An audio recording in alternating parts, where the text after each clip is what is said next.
మెగానెట్ TV. Pakistan ఒకవైపు తీవ్రమైన ఆర్థిక సంక్షోభంలో ఉగ్రవాదుల దాడుల భయంలో కొట్టుమిట్టాడుతుంది. తినడానికి తిండి లేకపోయినా పాలకుల అహంకారం మాత్రం ఏమాత్రం తగ్గలేదనడానికి ఆ దేశాధ్యక్షుడు ఆసిఫ్ అలీ జర్దారీ చేసిన తాజా వ్యాఖ్యలే నిదర్శనం. పాకిస్తాన్ స్వాతంత్ర దినోత్సవం సందర్భంగా ఇస్లామాబాద్లోని యధార్ ఏ ఫతా కార్యక్రమంలో పాల్గొన్న జర్దారీ మైనార్టీలైన హిందువులపై వివాదాస్పద వ్యాఖ్యలు చేశారు. పాకిస్తాన్లో ఉన్న 3 నుంచి 4% హిందువులను ముస్లింలు ఎంతో దయతో సహిస్తున్నారని, వాళ్ళు భారత్ కంటే పాక్లోనే చాలా సంతోషంగా ఉన్నారని ఒక పచ్చి అబద్ధాన్ని మైక్ పట్టుకొని మరీ చెప్పారు.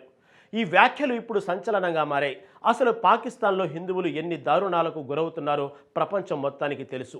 ఒకప్పుడు 14% పైగా ఉన్న హిందూ జనాభా ఇప్పుడు కేవలం 2% ఎలా పడిపోయింది? సొంత దేశంలో మిస్టర్ 10%గా పిలిపించుకునే జర్దారీ అసలు చరిత్ర ఏంటో ఇప్పుడు తెలుసుకుందాం.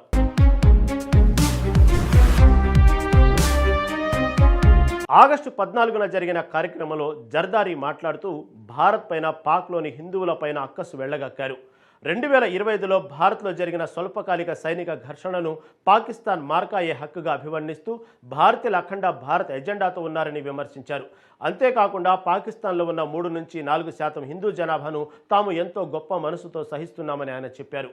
ఈ సహించడం అనే పదం వెనుక ఉన్న పొగరు, మైనార్టీలను వాళ్ళు ద్వితీయ శ్రేణి పౌరులుగా చూసే విధానం స్పష్టంగా కనిపిస్తుంది. భారత్ కంటే వాళ్ళు పాకిస్తాన్లోనే సురక్షితంగా ఉన్నారంటూ అబద్ధాలు ఆడిన జర్దారీకి అక్కడి బ్యూరో ఆఫ్ స్టాటిస్టిక్స్ లెక్కల గురించే కనీస అవగాహన లేదన్నది వాస్తవం. ఎందుకంటే జర్దారీ చెప్పినట్లు అక్కడ 4% హిందువులు లేరు. అధికారిక జనగణన ప్రకారం ఉన్నది కేవలం 2.17% మాత్రమే.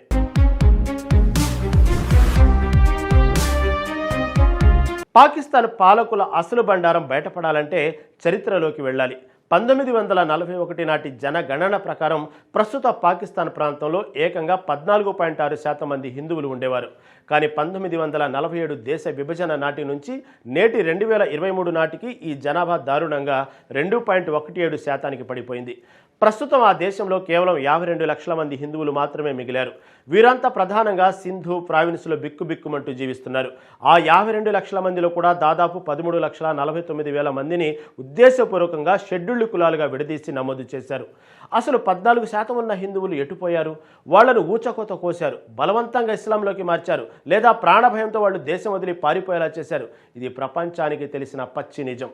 కానీ జర్దారీ మాత్రం తాము మైనార్టీలను కంటికి రెప్పలా కాపాడుతున్నట్లు నటించడం హాస్యాస్పదంగా ఉంది.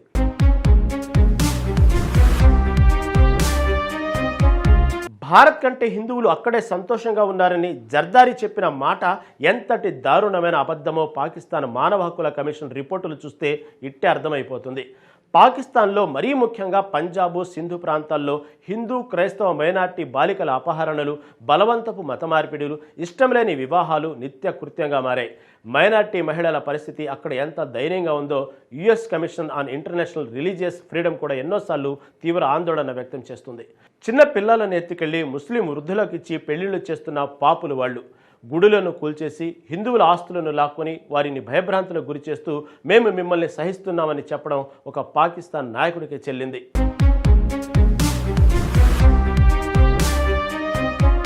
ఇక మైనార్టీల గురించి ఇంత గొప్పగా మాట్లాడుతున్న ఆసిఫ్ అలీ జర్దారీ క్యారెక్టర్ ఏంటో పాకిస్తాన్ ప్రజలందరికీ తెలుసు. సొంత దేశంలోనే ఆయనకు మిస్టర్ 10% అనే ముద్దు పేరు ఉంది. ఎందుకంటే ఆయన భార్య బెనజీర్ భుట్టో ప్రధానమంత్రిగా ఉన్న సమయంలో ప్రభుత్వ కాంట్రాక్టులు, ప్రాజెక్టులు, అనుమతుల విషయంలో జర్దారీ ఏకంగా 10% కమిషన్ తీసుకునేవారనే ఆరోపణలు ప్రపంచవ్యాప్తంగా సంచలనం సృష్టించాయి. ఏ పని చేయాలన్నా జర్దారీకి కప్పం కట్టాల్సిందని అప్పట్లో అందరూ అనుకునేవారు. తన అవినీతి అక్రమాలతో దేశాన్ని దోచుకున్న వ్యక్తిగా ఆయనకు పేరు పాతుకుపోయింది. అలా దేశాన్ని నిలువునా దోచుకుని అవినీతి కేసులో జైలు జీవితం గడిపి వచ్చిన ఒక నాయకుడు ఇప్పుడు జాతీయ వేదికపై నిలబడి భారత్ గురించి, అది హిందువుల గురించి నీతులు చెబుతుంటే నవ్వాలో ఏడవాలో అర్థం కాని పరిస్థితి అక్కడి ప్రజలది.